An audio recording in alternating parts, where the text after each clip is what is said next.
Hi everybody, I'm Jim from Lubecore, Minnesota. Today we're working on a heavy truck, and I just want to share a couple things about competition. And with that said, you know, people think that since we're in the Autolube business, we do compete against other competitors, and that's true. But our big competition is really a person using this kind of tool. So today, again, what my intention is to help you understand how does the Autolube system compare to something that you're already familiar with. You know, what we hear from most of our customers, always looking for qualified help. And to find this tool is easy. You can go to any store and buy it.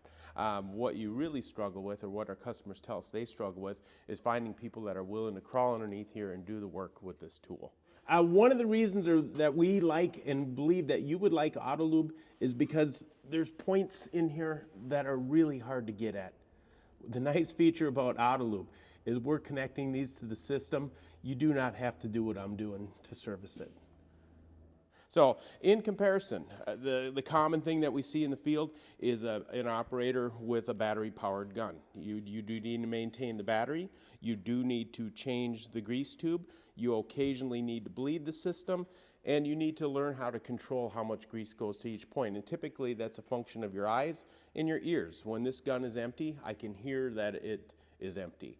When I feel there's a point that doesn't take grease, I can hear how hard the gun has to labor.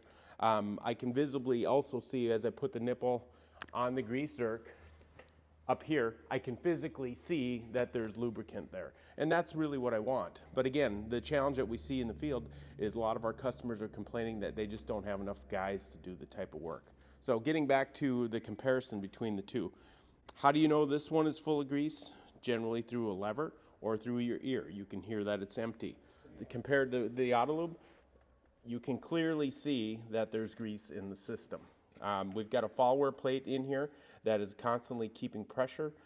Air cannot get into the system. If there's air in the grease, there's a bleed tube in the center that allows the air to escape. To me, the most visible and the most obvious indication of adequate lubrication is seeing evidence of grease. And that's not going to change whether you grease it by hand or whether you grease it through an Autolube system. This is an important part, walking around the machine, visibly confirming that you see evidence of grease. This is heavy because we're just doing the install right now, but we want to confirm that each point takes grease before we hook it up to the Autolube system. The control of the system is a function of me pressing the trigger. How does this one work?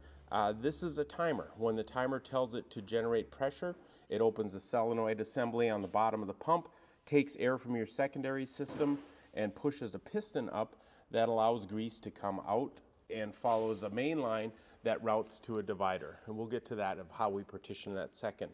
The control, again, for me, is the trigger. Here it's a timer. This is an example of a metering device, and this is a manifold that each point is going to get its own individual injector.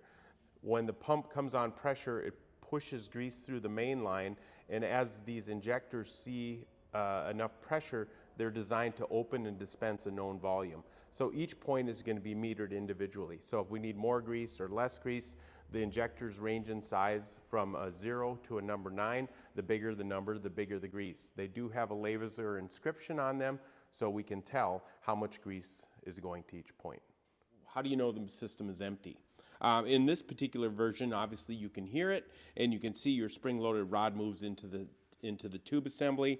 What about the Autolube system? Most versions that we sell here in Minnesota, we put an automatic low-level sensor on it. So what will happen is as that follower pump comes down, it'll make contact with a sensor, and it'll indicate an E on your display telling you that the Autolube is empty. So a simple visual confirmation tells you what you need to know. To fill it back up, you'll notice here we've got a coupler assembly on here.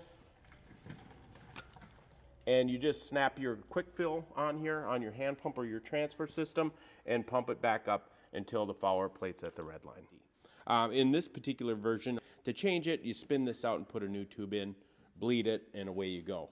In summary, what we talked about today is how Autolube can work to keep your equipment lubricated, protected, and working. And to graphically illustrate what's happening here, this is what we normally see. There's obviously a threshold of how much grease is needed. So when everyone gets the machine and it's new, they grease in that thing every day. Here's what the need is.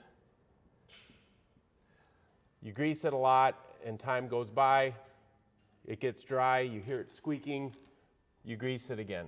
This is what's happening. With the Autolube system, what we're doing is this. We're keeping a consistent flow of lubricant to all the points. They don't go dry, they don't get overbeat. If we do our job correctly, we're continuing to maintain a steady lubricant level that keeps points from metal on metal contact. It prolongs your equipment, it saves your time, it helps address the issues with finding people that are willing to do the work.